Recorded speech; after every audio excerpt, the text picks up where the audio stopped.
Hello hi friends, ಎಲ್ಲರೂ ಹೇಗಿದ್ದೀರಾ? ನಾನು ಆರಾಮಾಗಿದ್ದೀನಿ. ನಾನು ಒಂದು ತುಂಬ ಆರೋಗ್ಯಕರವಾದ ರಾಗಿ ರೊಟ್ಟಿ ಮಾಡಿ ತೋರಿಸ್ತಾ ಇದ್ದೀನಿ ಇವತ್ತು. ನಿಮಗೆಲ್ಲ ಗೊತ್ತೇ ಇರುತ್ತೆ, ಆದರೆ ನಾನು ಈ ಥರ ಮಾಡ್ತೀನಿ ಅಂತ ಹೇಳ್ತಾ ಇದ್ದೀನಿ. ಹಾಗೆ ನೀವು ಎಲ್ಲೂ ಸ್ಕಿಪ್ ಮಾಡದೆ ಕೊನೆ ತನಕ ನೋಡಿ. ನಿಮ್ಮ ಅಭಿಪ್ರಾಯ ಹೇಗಂತ ಒಂದು ಕಮೆಂಟ್ ಹಾಕಿ. ಇವಾಗ ನಾನು ಈ ಬಿಸಿಲುಗಾಲ ಸಮ್ಮರ್ ಬಂತಲ್ಲ, ರಾಗಿನೇ ಜಾಸ್ತಿ ಉಪಯೋಗಿಸ್ತೀನಿ. ಈಗ ಸ್ಟಾರ್ಟ್ ಮಾಡ್ತಾಯಿದ್ದೀನಿ. ಒಂದು ಬಾಣಲೆ ಇಟ್ಕೊಂಡಿದ್ದೀನಿ, ಅದಕ್ಕೊಂದು 2-3 ಚಮಚ ಎಣ್ಣೆ, ಕೊಬ್ಬರಿ ಎಣ್ಣೆ ಹಾಕಿದ್ದೀನಿ, 3 ಚಮಚ.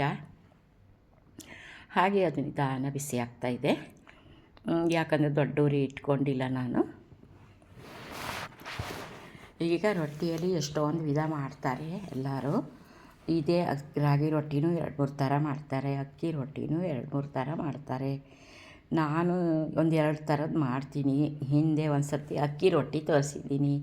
ಇವಾಗ ಬಾಣಲಿಗೆ ಒಂದು ದೊಡ್ಡ ಸ್ಪೂನಲ್ಲಿ 1 ಸ್ಪೂನು ಜೀರಿಗೆ ಹಾಕ್ತೀನಿ. ಹಾಗೆ ಜೀರಿಗೆ ಚಟಪಟ ಅಂತ ಗಮ್ ಅಂತ ಇದೆ. ಈಗ ಕರಿಬೇವು ಹಾಕ್ತೀನಿ. ಕರಿಬೇವು, ಹಸಿಮೆಣಸಿನ್ಕಾಯಿ, ಹಚ್ಚಿದ ಈರುಳ್ಳಿ ಎಲ್ಲ ಹಾಕಿ ಸಣ್ಣ ಉರಿಯಲ್ಲಿ ಫ್ರೈ ಮಾಡ್ಕೊತೀನಿ. ಈರುಳ್ಳಿ ಒಂದು ದಪ್ಪ ಈರುಳ್ಳಿ ಹಾಕಿದೆ, ಅದು ಚಿಕ್ಕದಾಗಿ ಹಚ್ಚಬೇಕು. ಆಮೇಲೆ ಕೊತ್ತಂಬರಿ ಸೊಪ್ಪು ಕೂಡ ಚಿಕ್ಕದಾಗಿ ಹಚ್ಕೊಂಡು ಉಪ್ಪು ಹಾಕಿದ್ದೀನಿ.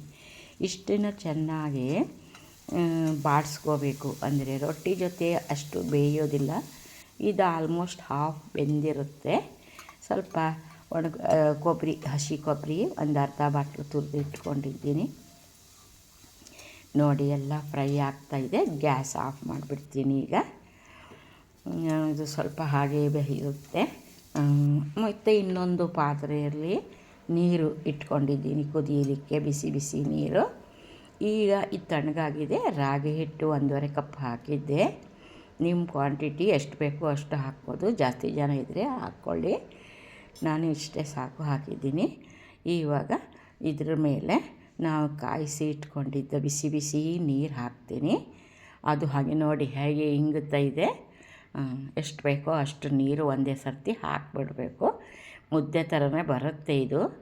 ಆಲ್ಮೋಸ್ಟ್ ಬೆಂದಿರುತ್ತೆ ನೋಡಿ. ಹೀಗೆ ಕೈ ಆಡಿಸ್ತಾ ಇರಬೇಕು.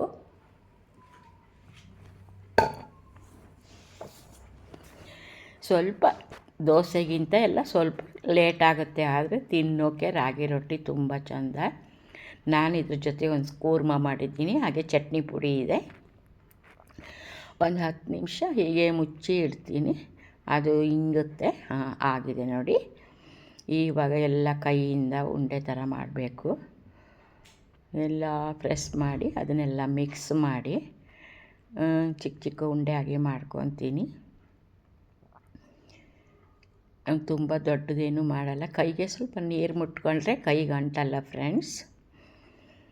ಇವಾಗ ನನ್ನ ಅಡುಗೆ ಚಾನಲಲ್ಲಿ ಕೆಲವೊಂದು ಅಡುಗೆ ಇಲ್ಲಿನವರಿಗೆ ಬರಲ್ಲ. ಅಂದರೆ ಈ ಬಸಳೆ ಸೊಪ್ಪು ಸಾರು ಮಾಡೋಕ್ಕೆ ಬರಲ್ಲ. ನಮ್ಮ ಕುಂದಾಪುರ, ಉಡುಪಿ ಕಡೆಯವರು ಚೆನ್ನಾಗಿ ಮಾಡ್ತಾರೆ. ಮತ್ತು ಬೇರೆದೆಲ್ಲ ಮಾಡ್ತಾರೆ ಇಲ್ಲಿನವರು.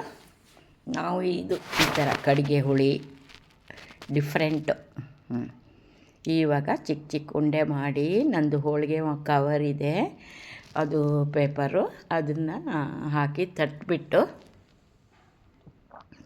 ಬಾಣಲಿ ಕಾಯ್ತಾ ಇದೆ, ಹಾಗೆ ಹಾಕ್ತೀನಿ. ತುಂಬ ಚೆನ್ನಾಗಿ ಬರುತ್ತೆ ಫ್ರೆಂಡ್ಸ್. ಅದೇ ಸಣ್ಣ ಉರಿಯಲ್ಲಿ ನಿಧಾನ ಕಾಯಿಸಬೇಕು. ಇದ್ರ ಮೇಲೆ ಒಂದು ಸ್ವಲ್ಪ ಎಣ್ಣೆ ಹಾಕಬೇಕು.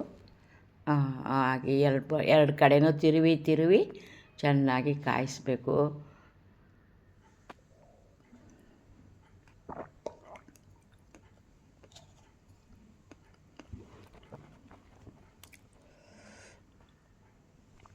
ಜಾಸ್ತಿ ಉರಿ ಇಟ್ಕೊಂಡ್ರೆ ಅದು ಸೀದೋಗುತ್ತೆ, ನೆನ್ಪಿಟ್ಕೊಳ್ಳಿ. ಸಣ್ಣ ಉರಿಯಲ್ಲಿ ಇದನ್ನು ಬೇಯಿಸಬೇಕು. ಸ್ವಲ್ಪ ಲೇಟ್ ಆಗ್ಬೋದು, ಆದರೂ ತುಂಬ ಚೆನ್ನಾಗಿ ಗರಿ ಗರಿ ಬೇಕಂದರೆ ಗರಿ ಗರಿನೂ ಮಾಡ್ಕೋಬೋದು.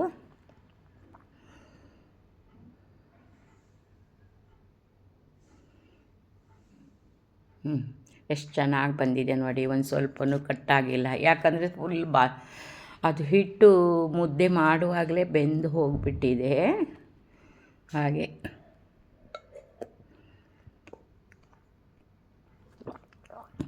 ಆಯಿತು, ರಾಗಿ ರೊಟ್ಟಿ ಚಟ್ನಿ ಪುಡಿ ಎಲ್ಲ ಹಾಕ್ಕೊಂಡು ತಿನ್ನೋದು ಇನ್ನು. ನೀವು ಒಂದು ಸತಿ ಆದರೆ ಮಾಡಿ ನೋಡಿ. ಓಕೆ.